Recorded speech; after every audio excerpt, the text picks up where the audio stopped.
Sexo e obsessão. Capítulo 22. Considerações edificantes.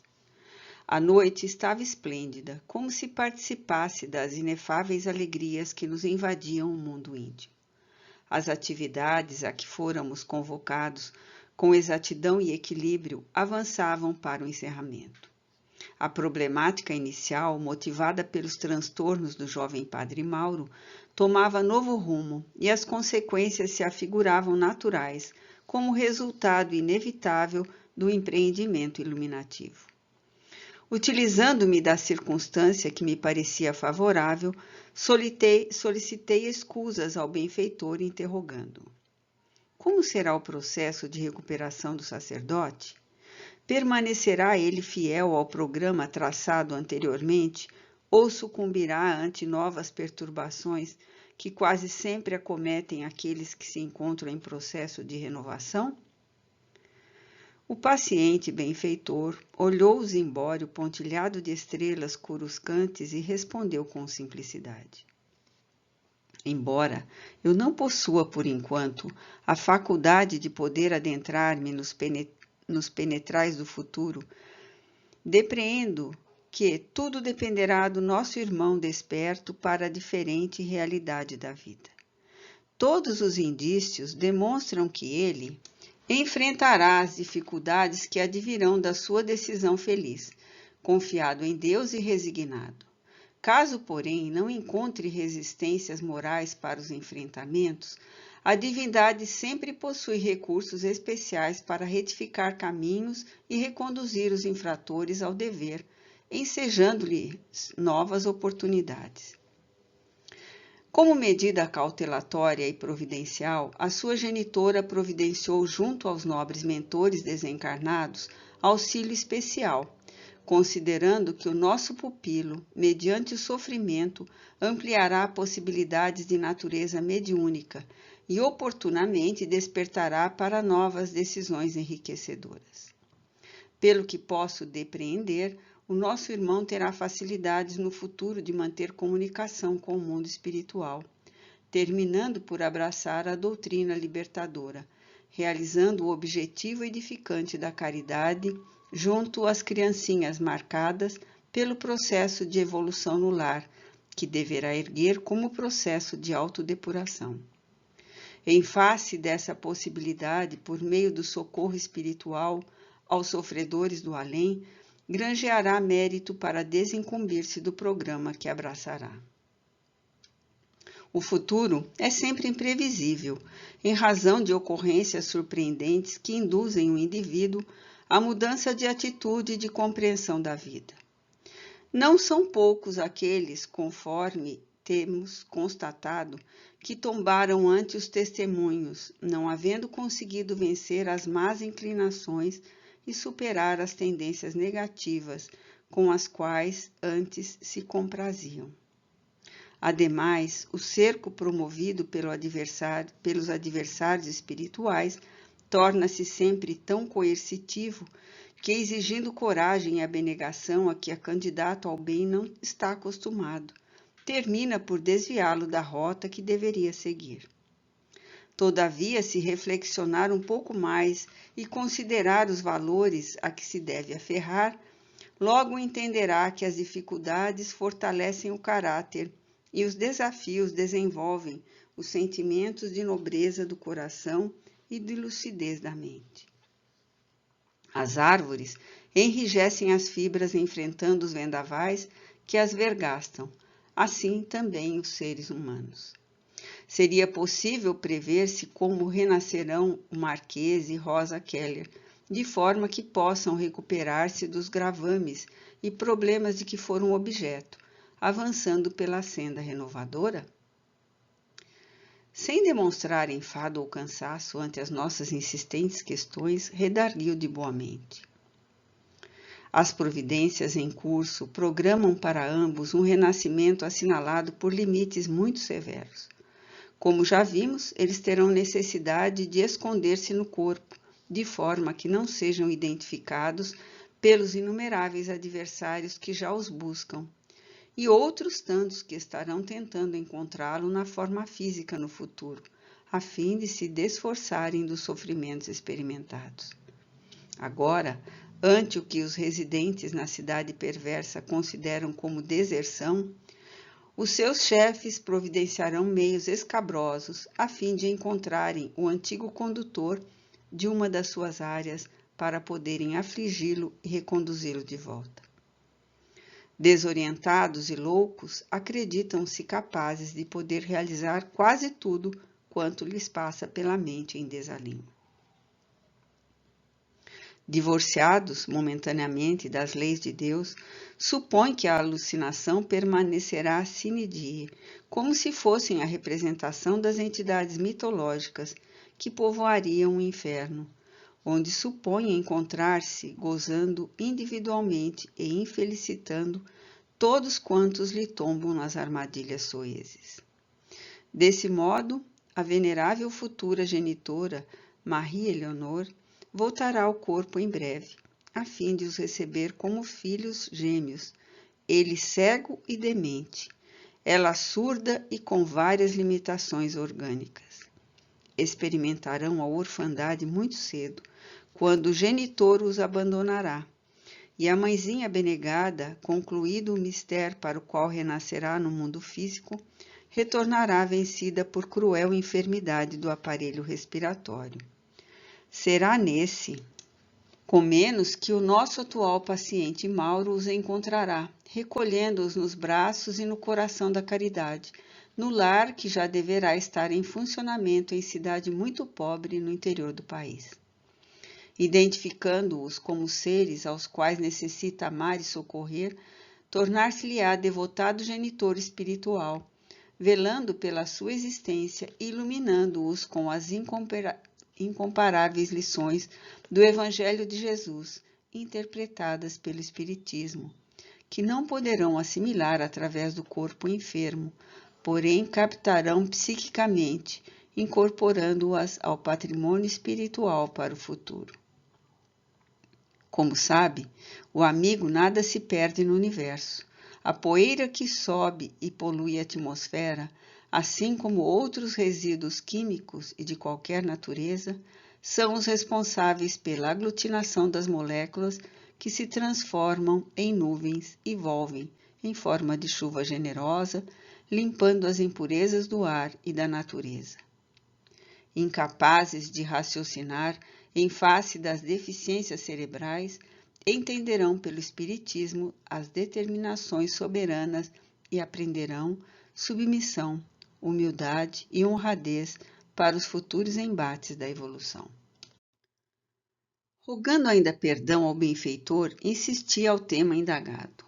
Sofrerão algum tipo de obsessão em face dos desatinos praticados, especialmente o Marquês de Sade? Imperturbável e inacessível, o mentor elucidou. Razões não faltarão para que ele experimente a colheita psíquica da sementeira de monstruosidade que deixou pelo caminho. Por essa razão, renascerá nos tormentos da demência, vivenciando também contínua obsessão provocada por alguns inimigos muito próximos e dos quais não poderá fugir. Essa luta que travará em espírito afligi-lo-á demasiadamente de forma que, ao libertar-se, ao concluir a prova, poderá curar-se das aberrações que se lhe encontravam fixadas no ser por largo período e das suas consequências degenerativas, aprendendo retidão e equilíbrio. Ser-lhe-á o ferro em brasa para o cautério da alma aberta em feridas morais graves. Ela, no entanto, em sua condição de vítima, e mais tarde em razão dos desatinos que se permitiu, experimentará também a presença insidiosa de dois espíritos rudamente abortados, que a não perdoaram e aguardam o ensejo de localizá-la, o que conseguirão através da lei de afinidades, que estabelece a identificação dos semelhantes vibratórios. Nunca nos devemos esquecer que onde se encontre o réprobo devedor, aí também estará o infeliz cobrador. Os processos da justiça divina seguem métodos de harmonia e de amor, de forma que ambos os contendores tenham o mesmo ensejo de reparação e de crescimento interior, de forma que se possam libertar da inferioridade e alcancem mais elevados patamares da felicidade. Desse modo, enquanto os adversários espirituais estarão afligindo-os, em razão de se encontrarem os pacientes no lar da caridade sob a inspiração de Jesus e recebendo as luzes do conforto moral e da misericórdia que verterá sobre eles, serão também beneficiados os seus algozes, porque ouvirão as dissertações espíritas, receberão as energias saudáveis que serão aplicadas nos enfermos e os atingirão, vivenciarão uma psicosfera inabitual a que lhes é familiar. O bem tem dimensão infinita. Quando alguém acende uma lâmpada, não apenas se ilumina, como oferece claridade a toda uma ampla área. Assim também ocorre com o brilho da mensagem de amor, que ao acender os filamentos internos, irradia luminosidade por toda a parte. Adentramo-nos pela instituição onde estagiávamos, e a mente esfervilhava de interrogações que talvez ficassem sem resposta. Percebendo-me, porém, a ansiedade de aprendiz, o generoso amigo sorriu e sugeriu-me que apresentasse novas questões, o que de imediato atendi. Penso nas ameaças que foram proferidas pelos espíritos em debandada, e também no atrevimento das hostes que ora sentiam esta nobre entidade de amor e de caridade. Quais serão as consequências para o ministério aqui desenvolvido? Terão os companheiros reencarnados condições para enfrentar tão perigosa trama? Caro Miranda, respondeu jovial como sempre, quase sorrindo. Convém não esquecermos que, se as trevas se organizam para a ação do mal, o Senhor da Seara vela por esta e pelos seus trabalhadores.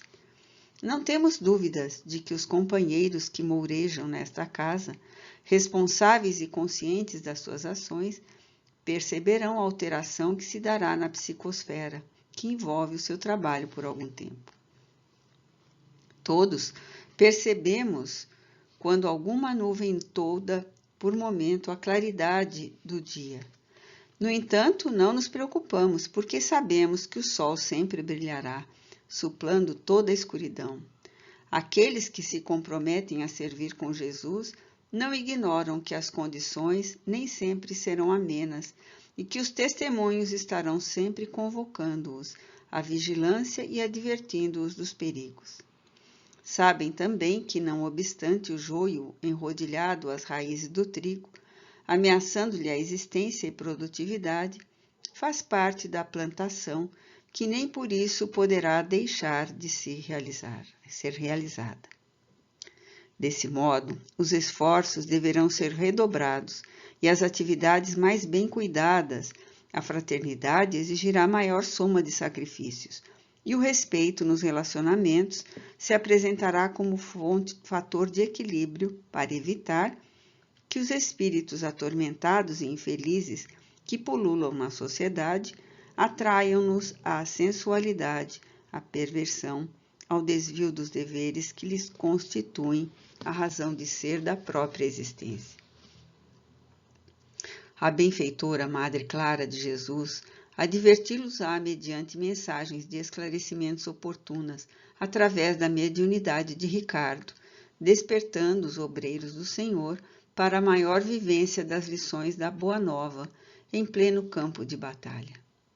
Posso perceber que serão visitados por enfermos da alma, da emoção e da mente, como já vem ocorrendo agora, porém telementalizados pelos governantes da cidade perversa.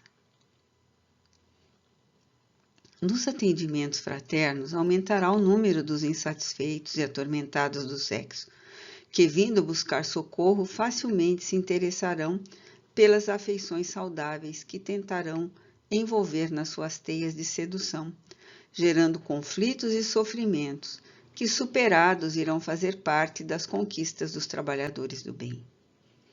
Em muitos lugares, em diversas instituições voltadas para a prática do espiritismo cristão, esses irmãos infelizes induzirão pessoas doentes, que lograrão desviar por algum tempo outras de bom caráter, mas de poucas resistências morais, comprometendo-as sexualmente a desserviço da harmonia que preservavam na família, com os seus parceiros ou na solidão que elegeram como terapia de reeducação.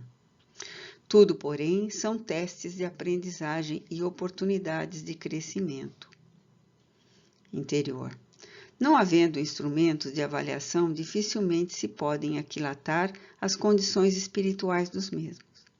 Nesse momento, a oração repassada de unção, a caridade em toda e qualquer expressão, a leitura edificante, a conversação salutar, constituirão recursos preciosos para a manutenção do equilíbrio e para auxiliar os perturbadores no seu processo de recomposição moral. Silenciou o amigo dos sofredores e olhou em derredor. A algazarra continuava. A festa da crueldade fazia-se delirante para os infelizes que estorcegavam na luxúria e no despudor, enquanto os vapores fétidos e morbosos das suas emanações empestavam o ar em volta da nobre sociedade. Após algumas reflexões, o sábio amigo concluiu: de alguma forma, todos vivemos momentos de loucura e perversidade, enquanto deambulando pelas faixas mais primitivas do processo da evolução, quando predominam em a nossa natureza os instintos, comprometendo-nos por largo período até o momento que, despertando na razão, iniciamos o nosso processo autoiluminativo. Chegará também o dia para os nossos companheiros de luta que se encontram na retaguarda e não tardará muito para que tal aconteça. Como vimos, já se iniciaram os expurgos da região infeliz.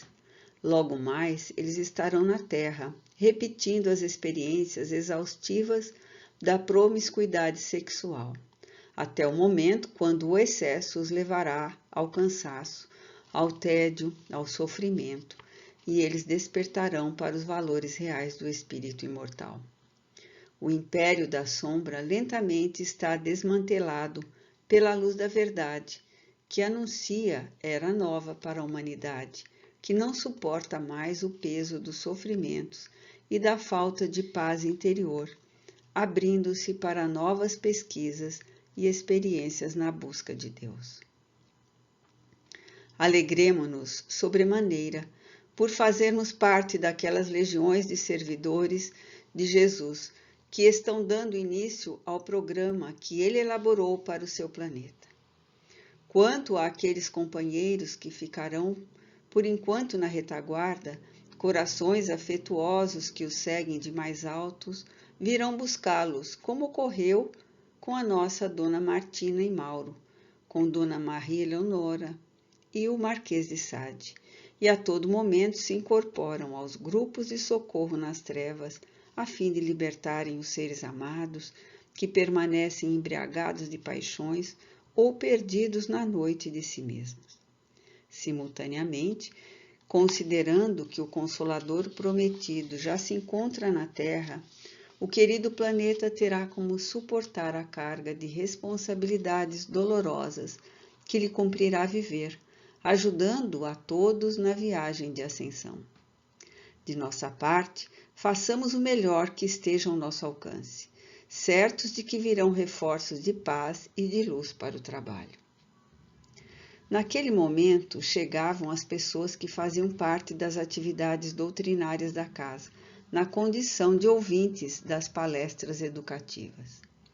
Da mesma forma, os vários departamentos de assistência espiritual se encontravam funcionando com os lidadores do atendimento fraterno, os passistas, os evangelizadores espíritas, que naquela ocasião realizavam uma reunião para a futura reciclagem de programas. Enfim, os serviços habituais não haviam sofrido qualquer solução de continuidade. Observei, porém, que eles atravessavam a psicosfera densa como se fosse uma muralha móvel em torno das fronteiras da instituição. e logo rompiam-na pelas entradas de acesso, já que as energias providenciais que foram trazidas pelas legiões convocadas pela mentora conseguiram deixá-las como espaço livre e sem contaminação. Igualmente notei que alguns desses espíritos recém-chegados assessoravam alguns enfermos mediúnicos, cujos obsessores não conseguiam atravessar as defesas magnéticas colocadas nas vias de acesso. Pessoas outras portadoras de desequilíbrios emocionais, orgânicos e alguns jovens dependentes de substâncias químicas eram amparados desde a parte externa até o amplo salão ou os setores variados para onde se dirigiam. Não havia qualquer dúvida que, se os espíritos perversos se organizam para o trabalho de crueldade, o bem perseverante está-lhes muito adiante, prevendo as ocorrências e apresentando soluções que inclusive objetivam resgatá-los da situação inditosa em que permanecem. O irmão Anacleto, na sua condição de excelente psicólogo, acompanhou a minha observação e captou os meus raciocínios, adindo: Eu nunca vos deixarei a sós, disse Jesus. E o que vemos em toda parte é a confirmação da sua promessa através dos seus prepostos. Ele sempre está conosco, em suave convívio e oferecendo-nos salutares advertências. Agora, entremos, pois que teremos a reunião doutrinária que procederá ao encerramento das nossas atuais atividades neste núcleo de amor e educação. O labor da noite, no salão repleto de assistentes encarnados e desencarnados, se circunscreveria a uma exposição doutrinária. O orador destacado seria o médium Ricardo, cuja palavra, rica de conceitos edificantes e de lirismo em torno do pensamento espírita, sempre atraía muitos interessados que se comoviam com as mensagens doutrinárias de que se fazia instrumento. Naquela ocasião, especialmente reservada pela mentora para instruções em torno dos futuros acontecimentos, a sala estava iluminada por energias siderais. A psicosfera, saturada de energias balsâmicas, desintoxicava os assistentes dos fluidos deletérios a que se haviam acostumado e que os enfermavam. Espíritos dedicados ao socorro espiritual, igualmente, ofereciam apoio emocional e terapêutico aos que experimentavam parasitose obsessiva. Pude observar que alguns desses enfermos eram vítimas de hipnose profunda que lhes bloqueava o discernimento e a compreensão dos ensinamentos que eram ministrados. O intercâmbio entre os dois planos da vida ali se fazia pulsante, com predominância do espiritual sobre o humano. À medida que as pessoas se acomodavam, suave melodia se exteriorizava dos alto-falantes, criando um ambiente de relaxamento e de bem-estar. Agitados uns, como decorrência dos labores a que se afeiçoavam, chegavam cansados, outros irritados, diversos ansiosos, muitos deprimidos, mas, adentrando-se no recinto impregnado de forças reparadoras e curativas, experimentavam de imediato compreensível refazimento. Mesmo aqueles que desconheciam os ensinamentos espíritas e eram visitantes de primeira vez, não se podiam furtar as vibrações agradáveis que os penetravam, modificando-os interiormente.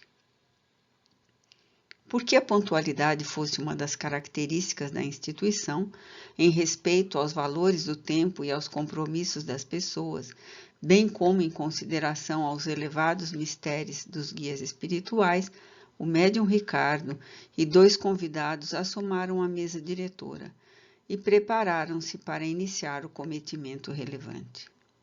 Lá fora continuavam a algaravia dos infelizes e um ensurdecedor ressoar de tambores e de instrumentos que produziam sons metálicos perturbadores.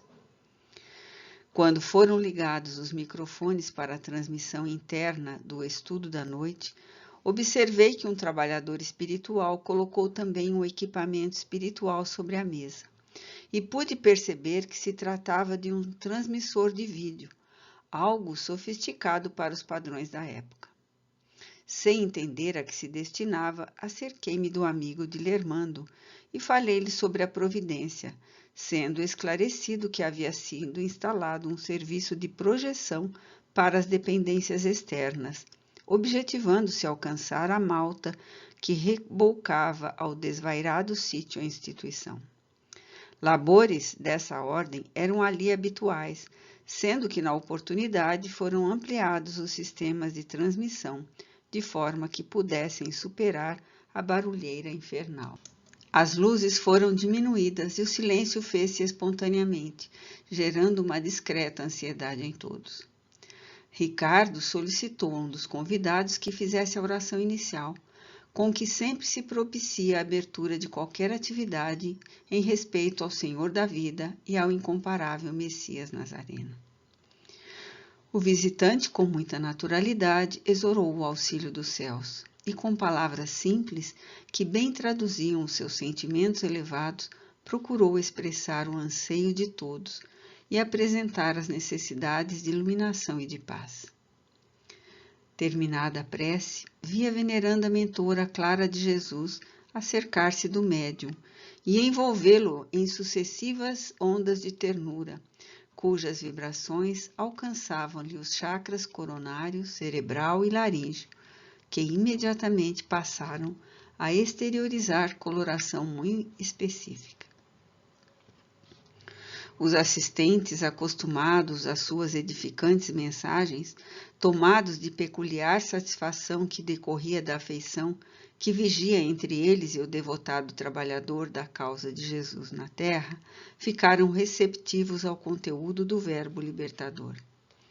Notei que diversas entidades enfermas que se haviam adentrado no recinto acalmaram-se e outras que se faziam cobradoras dos seus antigos desafetos foram discretamente induzidas a sintonizar na faixa do pensamento dominante, capazes de ouvir as palavras do expositor. Havia sido realizado todo um trabalho cuidadoso de preparação do ambiente, e equipes habilmente programadas para o mistério laboravam continuamente a fim de que tudo transcorresse conforme estabelecido pela mentora espiritual.